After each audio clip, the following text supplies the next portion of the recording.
Assalamualaikum warahmatullahi wabarakatuh.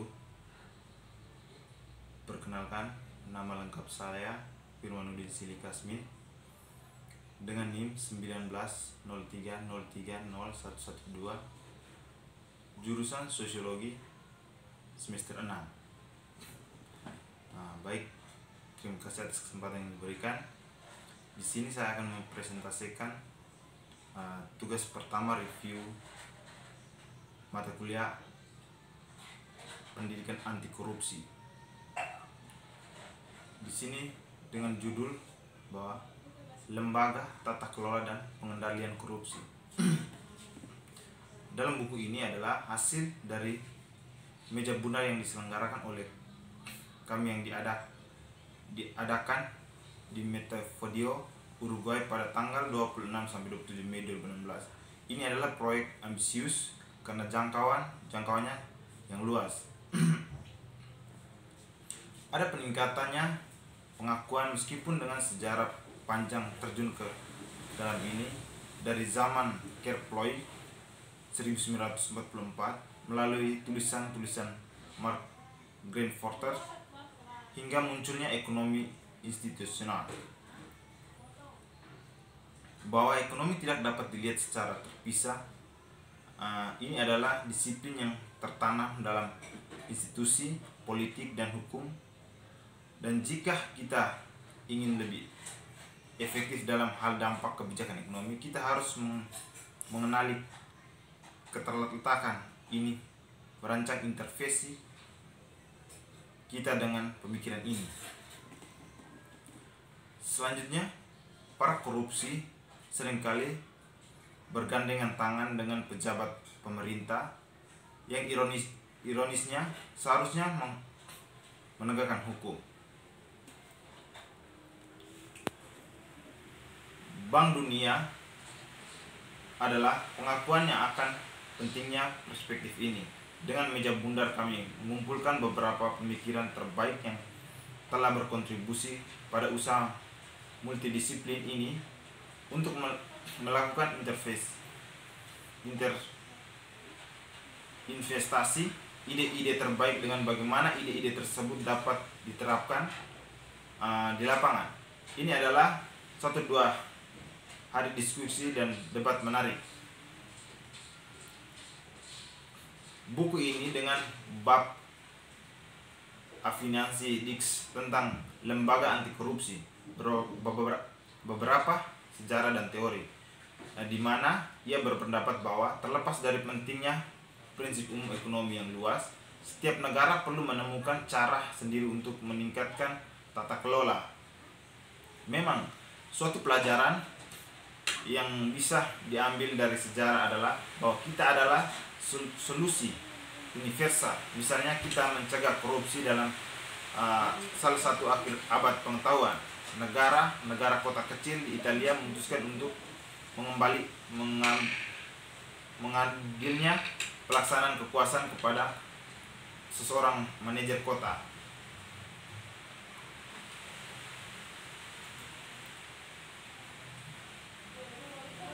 Contoh yang baik dari solusi koordinasi dari bawah ke atas yang berpotensi untuk meningkatkan tata kelola di sisi lain yang diandalkan mafia adalah adopsiso, sebuah gerakan bisnis sisila yang menantang jaringan mafia dengan persetujuan secara terbuka untuk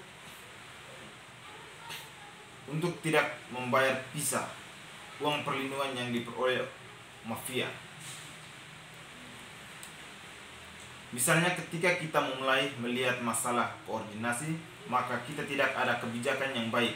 Selain itu, pemberantasan korupsi dengan sendirinya kita sendiri tidak serata merata bahwa good governance. Alasan seperti itu yang dikemukakan oleh Francis dalam babnya tentang korupsi sebagai fenomena politik adalah bahwa pemerintah yang baik juga membutuhkan kapasitas negara sehingga upaya anti korupsi mungkin sia-sia tanpa kapasitas negara dan insentif yang tepat.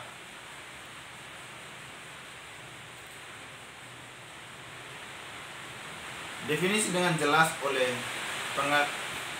penegakan kontak lemah ini membawa kita kembali pada pentingnya kapasitas negara di atas dan di luar kendali korupsi.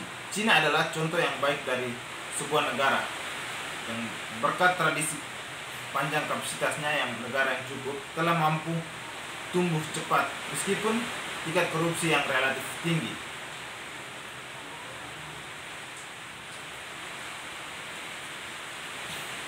Kaitan antara korupsi dan kejahatan terorganisasi adalah faktor bab susunan Reis tentang korupsi, kejahatan, terorganisasi dan pencucian uang. Berangkat dari pesimis ini, Ross dan Flavica menyatakan bahwa perang melawan kejahatan terorganisir harus fokus pada kebijakan cerdas yang ditujukan untuk mengurangi rentan kejahatan terorganisir dan dengan demikian kemampuan untuk mengontrol lembaga penegak hukum.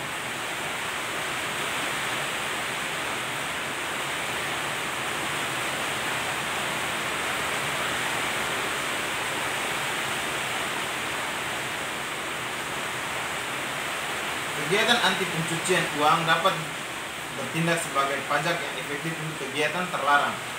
Pajak seperti itu dengan mengurangi sewa yang dapat dijamin oleh kelompok kriminal, mengurangi kemampuan mereka untuk membeli lembaga penegak hukum. Memperluas logika seperti itu, orang mungkin bertanya-tanya apakah reformasi lain yang mengurangi sewa seperti yang mempromosikan liberalisasi ekonomi dan politik juga cenderung mengurangi korupsi dan mendorong siklus dinamisme ekonomi peningkatan kapasitas negara yang baik. Selain itu, Bahdan menyerahkan bahwa kompetisi politik dengan mencabut hak seekor masyarakat tentu, misalnya kasta yang lebih rendah di India yang tidak dapat mengandalkan jaringan hubungan yang mapan untuk mendapatkan bantuan, dapat mendorong korupsi langsung. Tentu saja itu tidak dapat membantu sistem menjadi yang lebih buruk, tetapi menggantikan perjanjian quid pro quo diam-diam yang bahkan dapat memenuhi hukuman.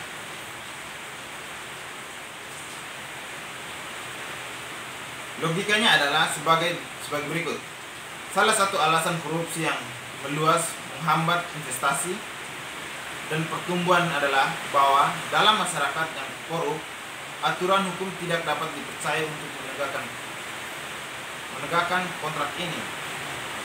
Ini adalah pada gilirannya menyiratkan bahwa dalam masyarakat seperti itu, agen harus bertanggung pada hubungan dan jaringan pribadi. Faktor bahwa hubungan antara institusi dan pembangunan ekonomi ini kompleks juga menjadi faktor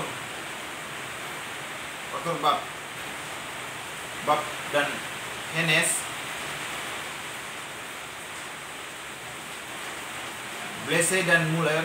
Titik awal adalah bahwa kita harus lembaga mengurangi dan secara efisientas membedakan antara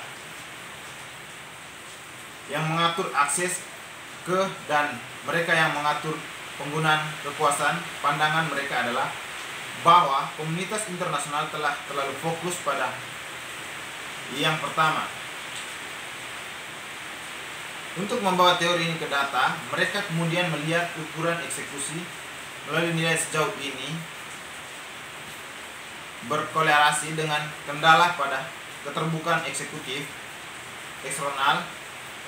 Temuan utama mereka adalah bahwa dalam panel besar negara, ketidaksetaraan antara kelompok berkorelasi negatif untuk ukuran standar kendala eksekutif.